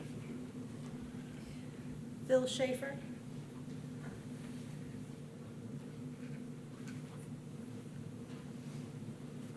Good evening, everybody. Like I said, my name's Phil Schaefer, and I grew up in Penfield. Some of you folks might know my dad, the retired Reverend Phil Schaefer, who was at Incarnation for a number of years. That's what brought us to Penfield. And Elsa. Don't forget Elsa. Nope, can't do that. But unlike a lot of Pete's friends and acquaintances who go there to the shooting range, you know, that they are enthusiasts. I was not raised to be. I always kind of had a little bit of an interest in it, though. But I grew up with Pete and with Harry, and known them for a long, long time. And I appreciate their friendship, and they seem to have appreciated mine as well. And without judgment on what my interests were or anything else, when I've been in California for 18 years, and I came back in September of 2012, and so came to see my friends, and they invited me to take part in this. I don't own a gun, and like I say, was not raised to be a gun enthusiast, and don't really consider myself one. But when I was invited there to take part in this, the very first thing that I was asked to do before I took part in it was to make very certain that I knew exactly what I should and should not do, where I should be aiming, what I should do with the gun when it's loaded, when it's unloaded. And it was put to me very sternly that that was how it had to be.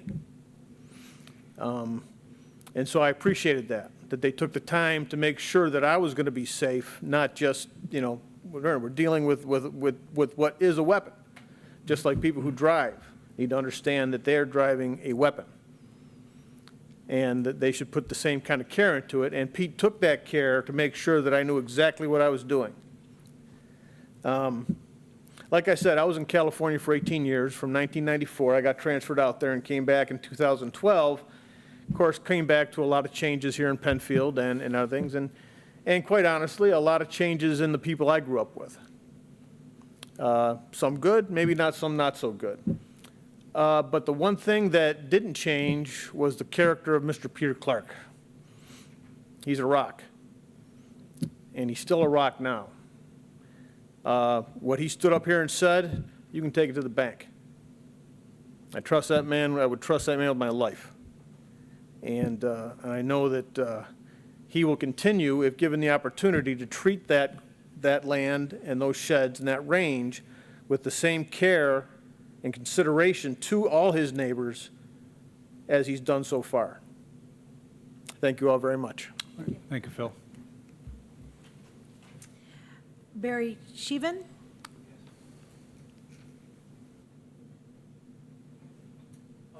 Thank you all for accommodating us. I'm the guy who lives in the corner of that farm. Perhaps the closest house to the range. And remember, this starts sometime in October. Ends like what, by April? So you're talking winter time. And he intentionally does that so that people's windows are closed.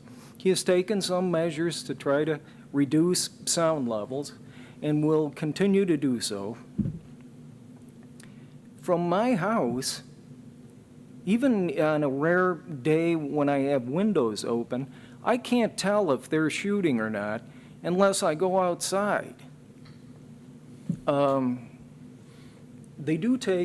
are long pauses in this. There's no kind of like automatic weapons sounds.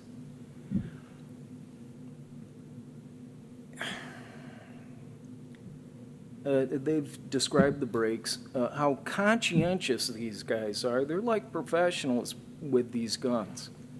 I'm a Vietnam vet. I don't shoot. I don't have guns, but I am familiar with them. And you can, even a person who is not familiar can tell that these guys are not doing foolish things with them.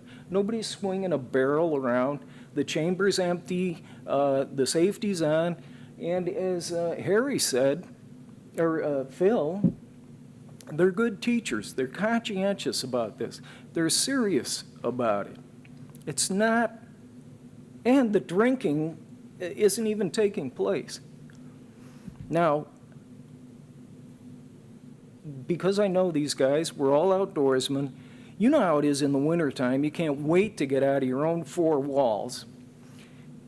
And so the guys will meet up there at, say, 4 o'clock, 4:30, something like that, when that's over, and we'll visit in there. There's some heat in there. These big windows are open, and it's just kind of beautiful, and you're looking out at a big farm field. I mean, if that's what you like, and we do. I will take a couple of beers over there. I'll take my dogs over there. Otherwise, we're not there. I watched the May 7th, I believe it was, video on my phone. And I have to add this. Yeah, before I get to that, Pete does call me if anything unusual, unscheduled happens. I think that's an unnecessary courtesy because I walk out the back of my property and they're right over there. I can see if these windows are open. I will not walk out of the back of my property and keep my dogs in there because I don't want to interrupt their pastime. And I know that if they see us, they will stop. I even feel safe well back behind my property, because they're not going to shoot sideways. It can't ricochet over there. But I know that they will stop if I go out there.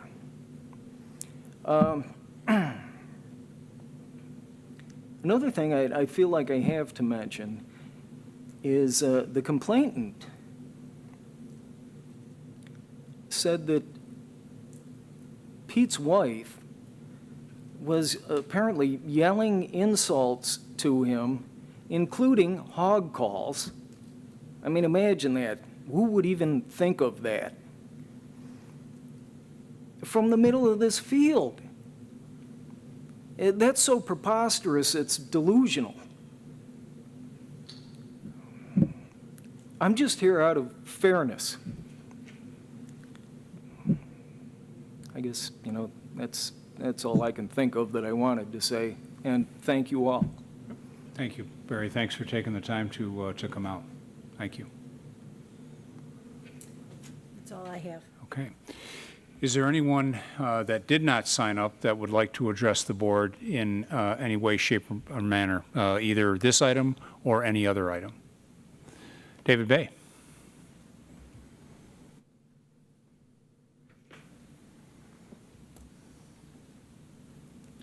Thank you, Mr. Supervisor. My name is David Bay. I live at 1260 Plank Road. I've been made to believe that the county is planning on some construction activities up on Jackson, and in that I'm on Plank and I drive by that intersection every day. I'm interested in scope of the project and duration of the project. Oh, great. Yes, Jackson Road being a county road, they plan on doing this leg, which is from Atlantic Avenue to Plank Road, up in your neighborhood. This is going to be a partnership, so you hear on some regular basis how communities don't work together or don't look for ways to cooperate. And all I would say is that our friends at the state government need to take a closer look locally. So what will happen is that the project is for the state. It will be milled by the town of Webster. It will be paved by the town of Penfield, and we'll both support one another. We're looking to do that very quickly, pave within 2 days, mill within 2 days, pave within 2 days, wow. And then we'll do the dress work.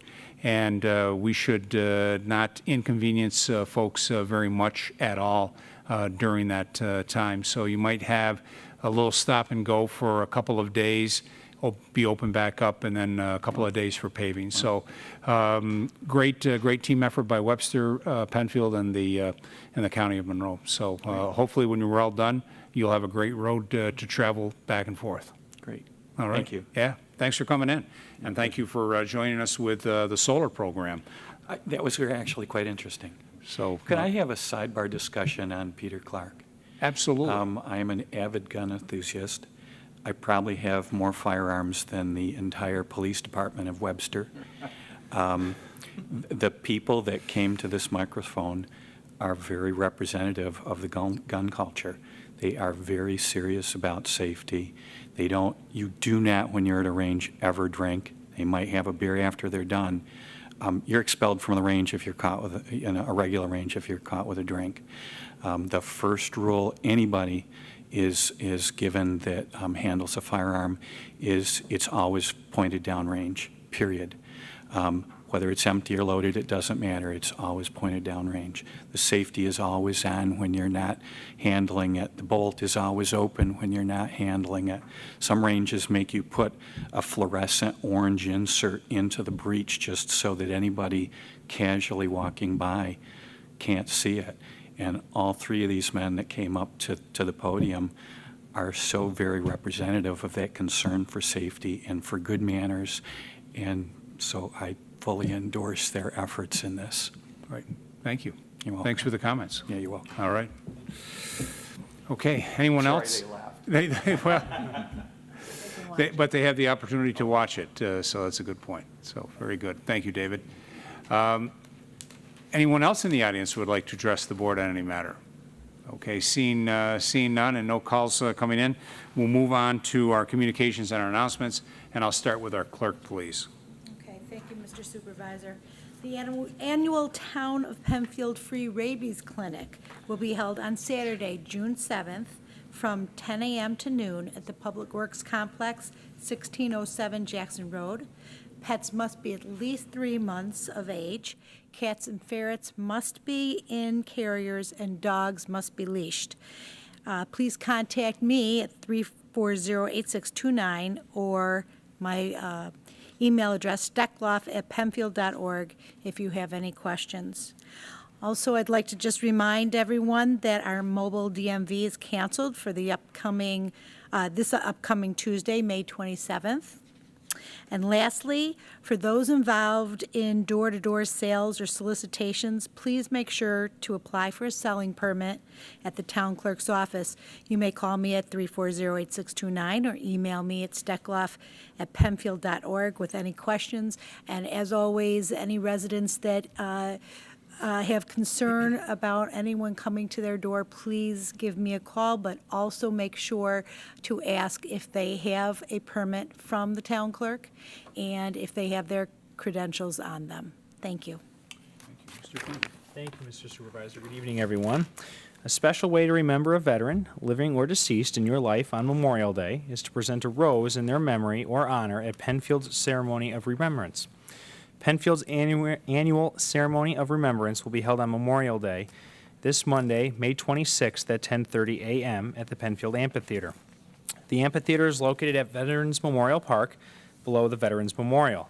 The ceremony will include a guest speaker and music, as well as the presentation of roses. This unique ceremony is a special way to honor a veteran for their service to our country. The roses are provided by the town of Penfield, so there is no fee to take part in the ceremony. To order a rose, please call Sabrina at 340-8651 or email srenner@penfield.org. And second, the 1857 Dayton's Corners School Museum will host its annual Pie Social on Sunday, June 8th from 2 p.m. to 4 p.m. at the Red Brick Schoolhouse situated at the corner of Creek Street and Plank Road. The public is invited to join the fun of free pony rides and playground equipment for the children, tours of the school, discussions with the teachers, having lemonade, and eating delicious pies and cookies from Baker Street Bakery. Along with many of the teachers from the school, Supervisor LaFountain and myself will be slicing and serving a variety of pies that will include chocolate cream, apple crumb, cherry, and blueberry. Chocolate chip cookies and bottled water will also be available. A $2 donation for the pie and lemonade is suggested and greatly appreciated to help offset the cost of supplies, which the school uses each year for visiting fourth grade students from area schools. For more information, please contact Barbara Quinn at 385-1491. Those are my announcements this evening. Right, thank you. We get to taste test those pies. Well, I was hoping there was a piece of that, so, yes. Mrs. Metzler.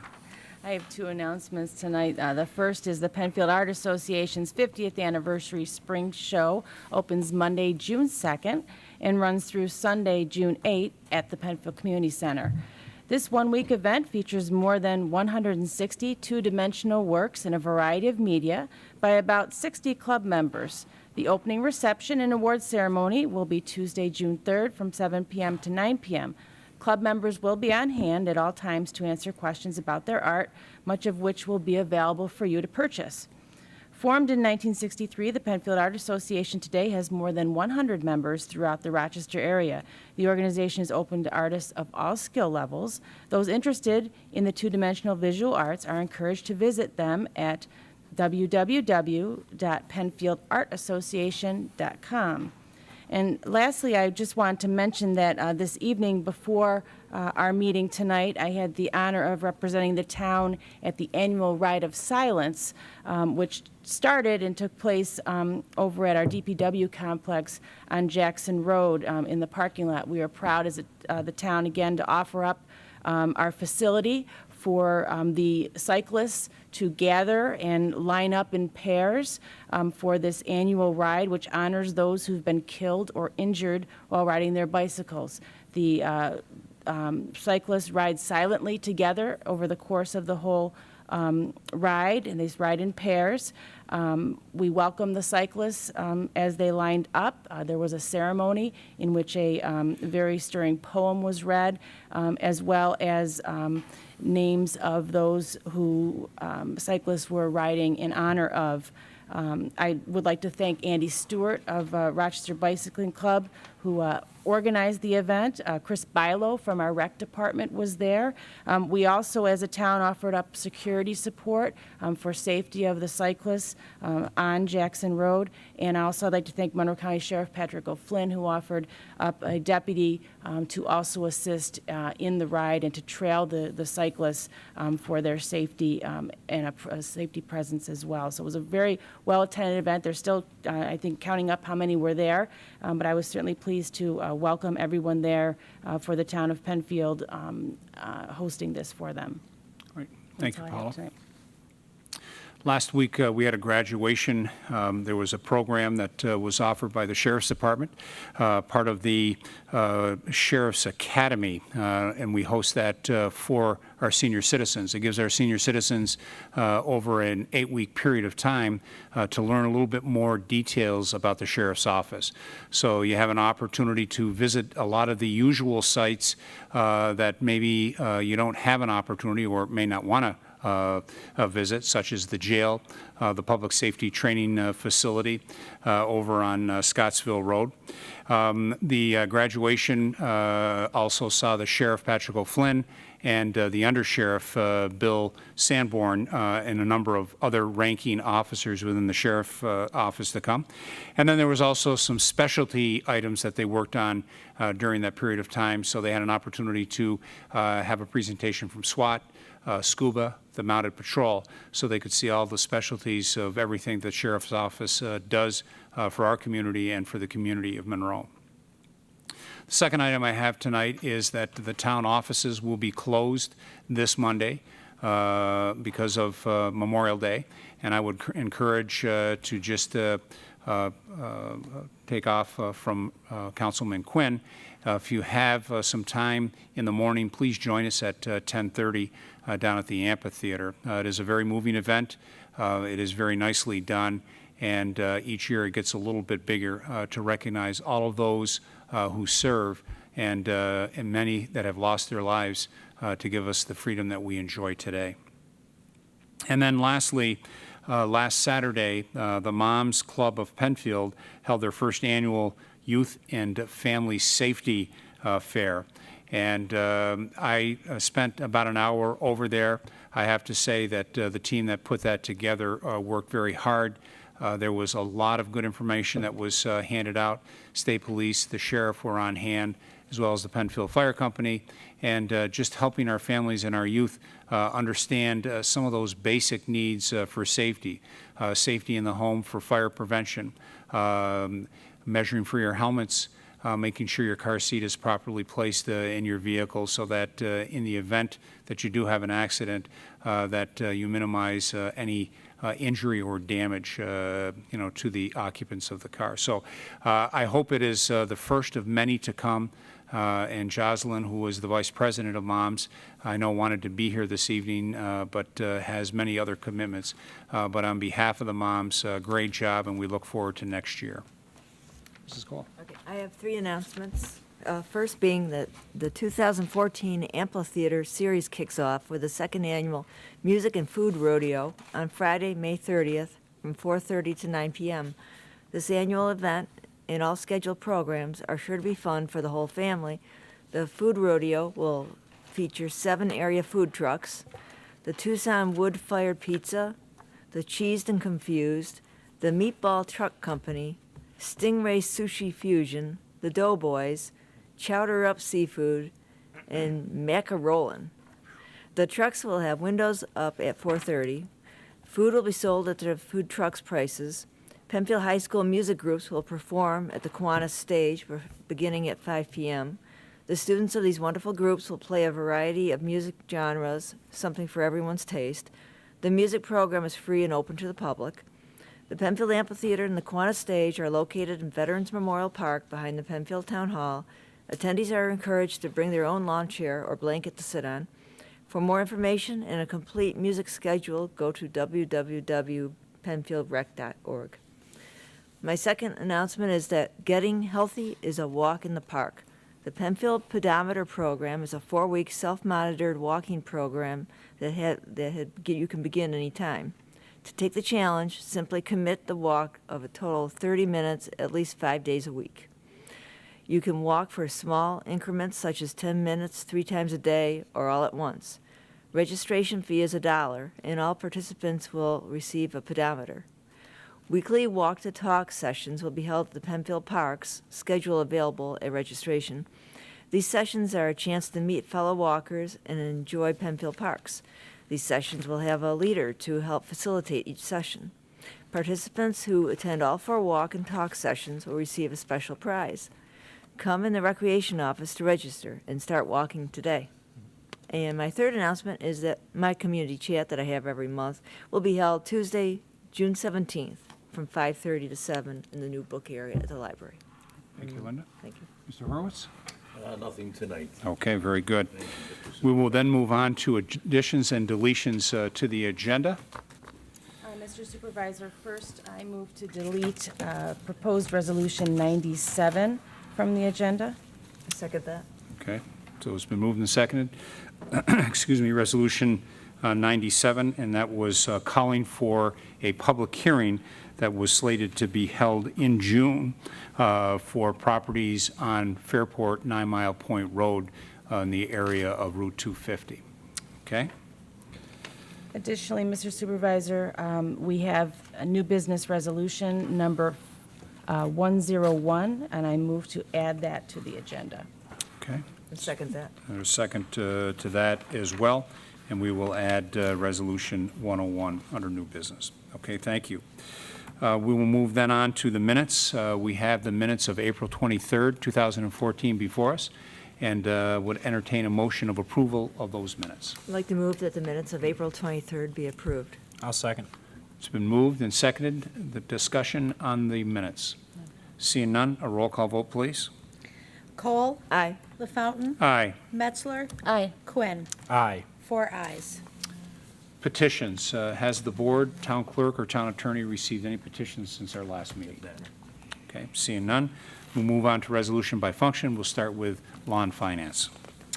Authorization for supervisor to sign a purchase agreement with Monroe County for the purchase of vacant land at 222 Parkview Drive in conjunction with the Parkview Drive, White Village Drive Area Sewer Project. So moved. Second.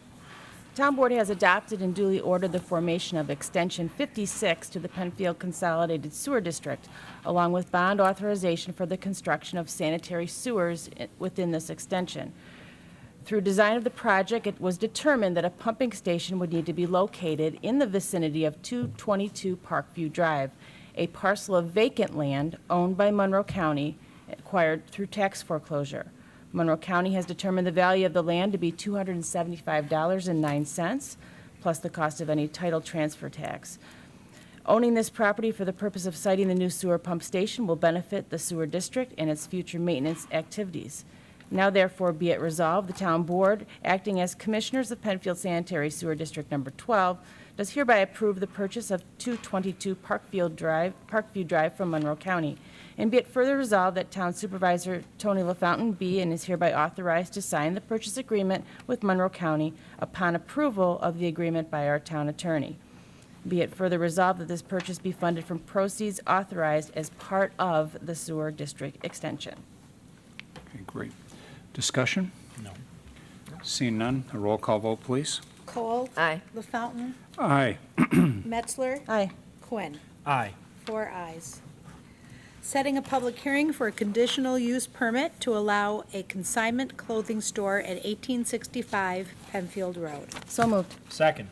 Whereas an application has been received by the Penfield Town Board for the issuance of a conditional use permit pursuant to Article 3-3-97 of the Code to allow a consignment clothing store at 1865 Penfield Road located in the Four Corners zoning district. Now therefore be it resolved that the Penfield Town Board is best suited to act as lead agency, and be it further resolved that the subject application is determined to be a Type 2 action pursuant to the requirements of the State Environmental Quality Review Law, and be it further resolved that the Town Board shall hold a public hearing at the Penfield Town Hall on June 18, 2014, at 7:30 p.m. to consider the application and to hear all persons interested on the question of the issuance of a conditional use permit to allow a consignment clothing store at 1865 Penfield Road. And be it further resolved that a copy of this resolution, certified by the town clerk, shall be published at least once in the official newspaper of the town, the first publication thereof to be not less than 10 nor more than 20 days before the date for the hearing. A copy of this resolution shall be posted on the official signboard of the town as prescribed by law. Thank you. Discussion by the board? Only that this location is the former Dollop Cupcake, and it's in that building. Okay. Seeing no other comments, I would ask for a roll call vote, please. Cole. Aye. LaFountain. Aye. Metzler. Aye. Quinn. Aye. 4 ayes. Setting a public hearing for a conditional use permit to allow an outdoor dining area at 1857 Penfield Road. So moved. Second. Whereas an application has been received by the Penfield Town Board for the issuance of a conditional use permit pursuant to Article 3-3-97 of the Code to allow an outdoor dining at 1857 Penfield Road located in the Four Corners zoning district. Now therefore be it resolved that the Penfield Town Board is best suited to act as lead agency within the meaning of the State Environmental Quality Review Act, and thus hereby designates itself as lead agency. Be it resolved that the Town Board shall hold a public hearing at the Penfield Town Hall on June 18, 2014, at 7:30 p.m. to consider the application and to hear all persons interested on the question of the issuance of a conditional use permit to allow an outdoor dining area at 1857 Penfield Road in the Four Corners zoning district. Be it further resolved that a copy of this resolution certified by the town clerk shall be published at least once in the official newspaper of the town, the first publication to be not less than 10 nor more than 20 days before the date for the hearing. A copy of this resolution shall be posted on the official signboard of the town as prescribed by law. Thank you. Discussion on this resolution? Location? Oh, I thought that was in the, I thought Amy read that. Itakate Restaurant. So, okay. Very good.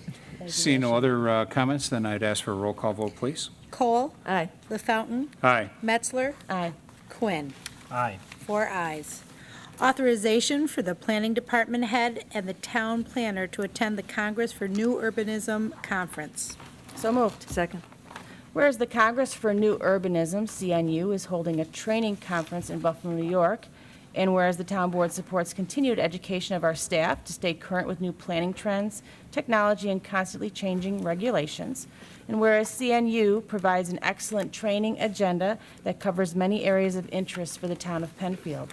The cost of this program and travel costs shall not exceed $980, and it will be paid for from the Planning Department's training budget. Now therefore be it resolved that Mark Valentine and Zach Nersinger are hereby authorized to attend the CNU National Conference in Buffalo, New York, to be held June 4th through the 7th, 2014, for a cost not to exceed $980, which cost will be allocated from the Planning Department's conference budget line. Okay, thank you. Discussion on this resolution? Seeing no discussion, I'd ask for a roll call vote, please. Cole. Aye. LaFountain. Aye. Metzler. Aye. Quinn. Aye. 4 ayes. Authorization for Town Supervisor to sign contracts for Town Rabies Clinic on June 7th, 2014. So moved. Second. Be it resolved that the town board authorizes the town supervisor to sign the following contracts for the rabies clinic on Saturday, June 7th, from 10 a.m. to 12 p.m. Denise Kurtz for veterinarian services and Stacy Crippen for veterinarian technician services. Okay, thank you. Discussion? Seeing no discussion, roll call vote, please. Cole? Aye. LaFountain? Aye. Metzler? Aye. Quinn? Aye. 4 ayes. Authorization for supervisor to sign recreation contracts. So moved. Second. This authorizes the town supervisor to sign 3 recreation contracts.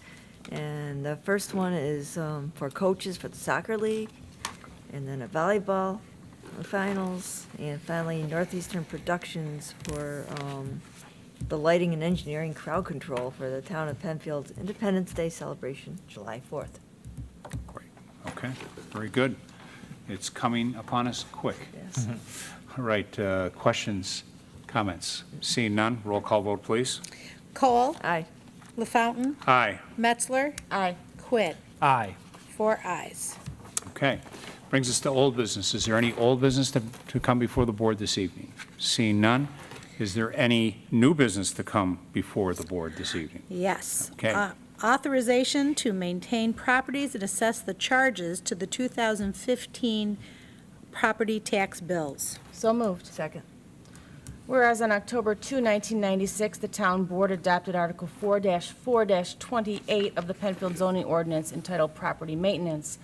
And whereas the purpose is to prevent the gradual encroachment of blight, deterioration, unsightliness, and property devaluation, and to assure that all premises within the town of Penfield are maintained in a manner that will assure the health, safety, and welfare of the general public. Whereas the property owners of the following properties, 18 Alden Glen Drive, 71 Chippenham Drive, 31 Grace Marie Drive, 23 Hawks Trail, 20 Seaton Court, 9 Tollwood Drive, 31 Woodrose Drive, and 68 Woody Lane have failed to maintain the subject properties, which continue to be a concern for the health, safety, and welfare of their surrounding neighbors. Whereas the town staff has continually requested the property owners to maintain at these locations with no result. Now therefore be it resolved that the town board hereby authorizes the fire marshal and building, zoning, and code compliance supervisor to have the properties appropriately maintained. And be it further resolved that the town board further authorizes that the cost of the maintenance and any necessary subsequent maintenance during the 2014 season will be charged to the 2015 property tax bill for these properties. Right. Thank you very much. Discussion? No. Just a comment on this particular resolution. Unfortunately, from time to time, we have to do this as a result of maybe some foreclosures or folks abandoning their homes. And certainly the thing we want to do is make sure that they continue to be good neighbors with the people and homes surrounding. And so from time to time, we have to go in and clean these properties up. And then we collect the bill for that and then in turn charge that back onto the property taxes for that property. Okay, seeing no further discussion, I would entertain a roll call vote, please. Cole? Aye. LaFountain? Aye. Metzler? Aye. Quinn? Aye. 4 ayes. Okay, we have one more opportunity for public participation. If you're here in the room, you can come to the podium. You can call in at 340-8771. You can log on at penfield.org. And so I would ask, is there anyone that would like to address the board on any matter? Okay, seeing none, this concludes our business for this evening. This meeting will be officially adjourned, and that is the meeting of May 21st, 2014. Thank you very much, PCTV, and thank you for everyone that came out tonight to address the various topics before the board. Thank you. Have a great evening.